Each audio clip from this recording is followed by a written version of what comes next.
Hello and welcome back to another Kerbal Space Exploration episode, and in this episode we are continuing exploring our artificial gravity unit, and we're also sending, if we have the time, we'll send another unit into orbit. So why am I continuing doing research on this? We proved last time that it worked, but after the episode I found in the config file that there's this debug menu where you can change the motor speed or the engine speed and everything. And you remember last time I was like clicking really fast to make it go slower, but with this we can hopefully reduce the speed a bit. So I think I'm going to reduce it to 0.1 and just try there first. Also on this module I included the accelerometers, so we can see how fast this thing is moving. So let's just put this in a stable position, close enough to a stable position at least. And let's just do a slow spin first. Make sure, wait, first we have to toggle this. There we go. And just make sure this thing works and don't give it too much speed at the beginning, like this. And let's try it with the new engine speed. So we have tension, cable is under strain. That's what I wanted. And what didn't work last time was that the cable didn't have any strain on it, so the two modules would move separately. But now that we have constant strain, they will help each other keep the motion. So if we try to increase the engine speed a little bit, I think 0.2, that looks like a good number. So if we now stop this and retract them, and we'll try it with a little bit more speed, because you can see now we're producing very little gravity, but we're going pretty slow too.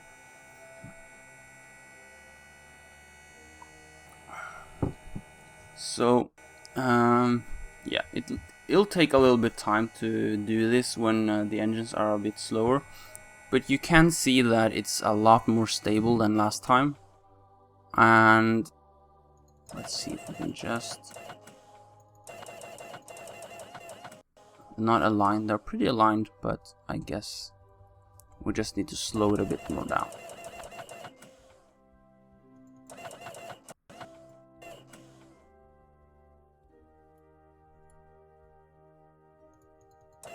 Whoa. Yeah, so this is the problem with this being a game, and these are like in games mine one vehicle, not like in real life, where these would be separate vehicles and they could be controlled separately. But let's see if we can get it aligned. Come on. Okay, let's just do a little bit of cheating. There we go.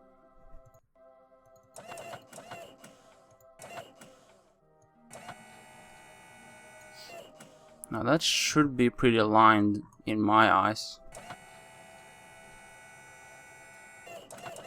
Apparently it's not good enough for... So yeah, we have some bug here, I guess. Let's just disattach this for a little bit and then just try to pull it back in one more time. Okay, well, I quick saved anyway before we started this, so we'll just jump back to the quick save where everything works.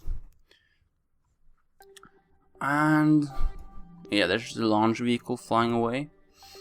And let's just get this config menu up again. There we go.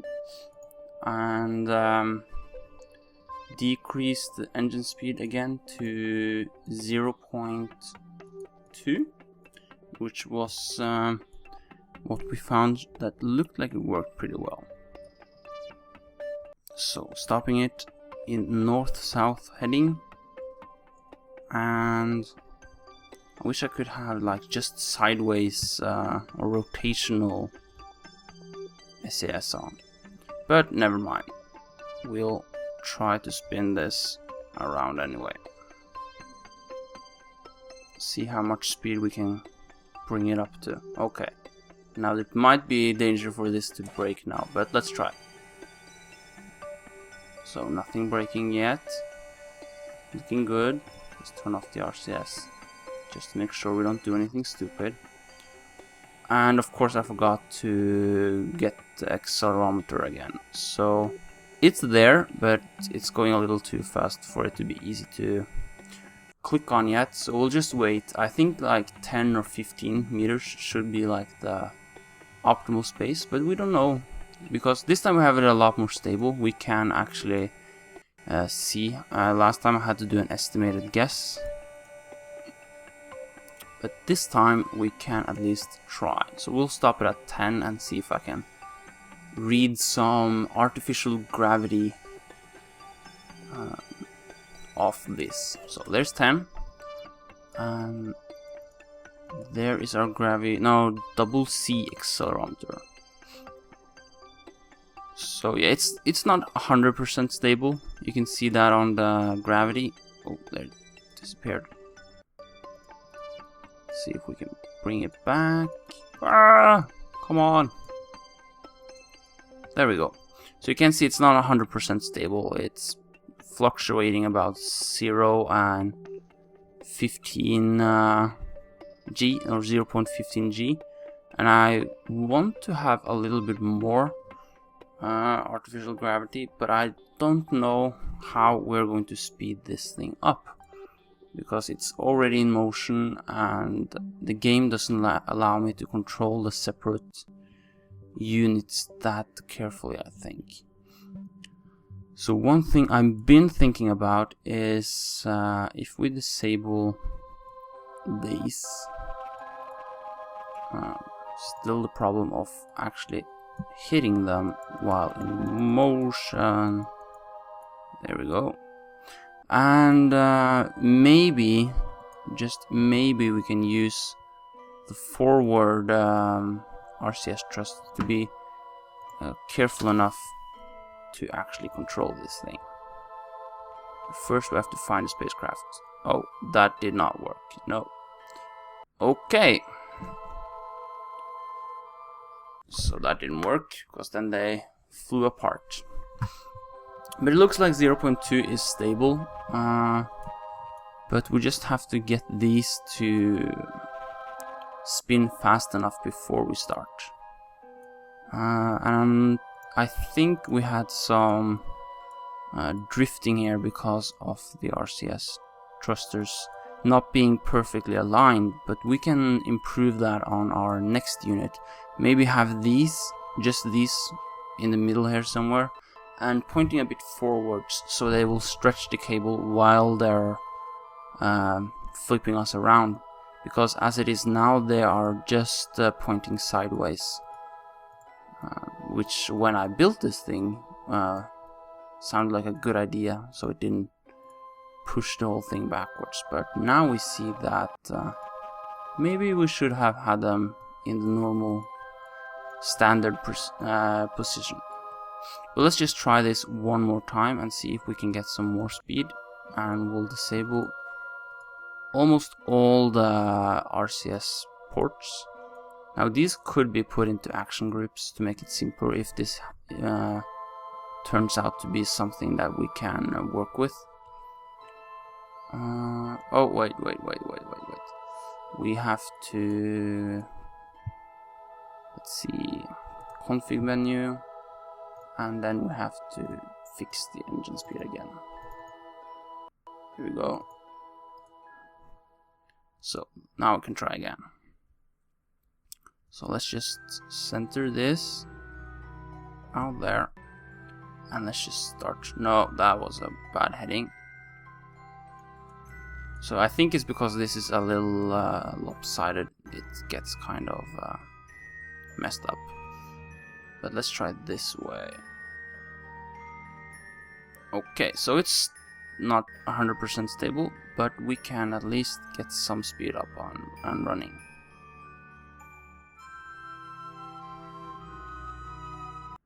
Okay, I'm not sure which way I'm accelerating now. Let's see, there. Getting a lot of speed. I don't know how much strain the cable can take, but it looks like it's about to go. And we don't want to break this thing. But we see the strain is a lot higher this time than last time. It was 0.25 when we started, I think. So we should have a lot more speed going for us this time. But it's still wobbling a bit, so I think that's because they weren't perfectly aligned when it started. But this is a game, it can't be 100% perfect. But I want to show you the theory about this, because if somebody were sitting in this module or this module, they would feel gravity towards the bottom of the capsule. But since this is such a small circle, the gravity would feel different at the top of the module than at the bottom. So I don't know, I don't remember what the effect is called, but I will see if I can find it and maybe put it in the description. So let's see how much gravity we have this time. And let's just time this and hit the button. It's still fluctuating between the same. And I think if we take it farther out, the gravity will be less and less. So maybe we have proven the concept that it works. It doesn't give us the G values we want, but it's definitely working. And I guess if we found a way to speed this up when it was apart like this, it would be a good way to give them maybe 0.3 Gs when traveling to Duna. So I think for now we'll just wrap up this this module, and I think if you guys agree that we've proven that we can do artificial gravity in a small and scalable way, and that it actually works. So let's just take a Kerbal and detach him from this, and you will see him carrying the small force he had from the command module away from this unit. So that is his gravity, sort of his energy from the command module. So when he was holding on to the command module, he felt a downwards force, and when he let go, he became weightless, but still had the energy from the so-called gravity he felt on the command module, and started flying away. So I'll bring him back later, return them safe to the ground. I just want to show you guys what happened to the last experiment, and if you see here, there is a big cluster of oh wait, where did it go? Oh wait, we did there were a big cluster of debris from testing last time, but I guess it's not there anymore. It's been deleted or something. Shouldn't have, but that's how it is anyway. So yeah, we tested our artificial gravity, and I think it works, and we're just going to launch a unit up into orbit. Okay, so I got my Kerbal back into his command module, and he's there now, happy with his other Kerbalnauts, and they're waiting to get picked up and sent back to Kerbin. But that will be something for later. Now the reason why I don't bring them back in the command module that was already there is that I forgot a heat shield, and since I have deadly re-entry, the deadly re-entry pack, it means that I will die on re-entry, which kind of is in the name. So I decided to send up the final module instead, and we just focus on that for now because I don't want this episode to get too long. So we're sending the final unit up now. It's a heavy one, and I'll talk about it a little bit when we get closer to orbit. But last time we used my Delta 5 rocket, which doesn't look exactly like the Delta 5, but it's good enough for Kerbal, I think. And this is my Falcon Heavy launch vehicle, and to show you what the difference is, because they look pretty much the same except that the other one had orange tanks, at first view it might look the same, but this one has all three being the most powerful engines. My Delta V rocket had the small engines on the outside and just a big one in the middle. Then it has the medium tanks on top all the way across here. My Delta V just had small ones across, and the same goes for this final stage, which is a medium tank too with a little bit more powerful engines. So this will bring up heavier units into orbit, which is great. And it also has, well, it should have had cross fuel, but there is a fuel line missing here now for some reason, and I'm not going to do the launch again. But I think we will be on the safe side. I don't think our payload is that heavy, because this can put pretty heavy units into orbit, and this should be just marginal of what it can. But I think it was a little too heavy for our Delta rocket to do. So we're coming up to separation, but we have all three engines now working, and they all have a lot of fuel to go on. So I think this will push it pretty high into a 100-kilometer orbit. So I'm using now the 100-kilometer orbits for like building stuff and that kind of stuff, and I did the experiments at 150 kilometers so that the debris we got from all that would just stay up there.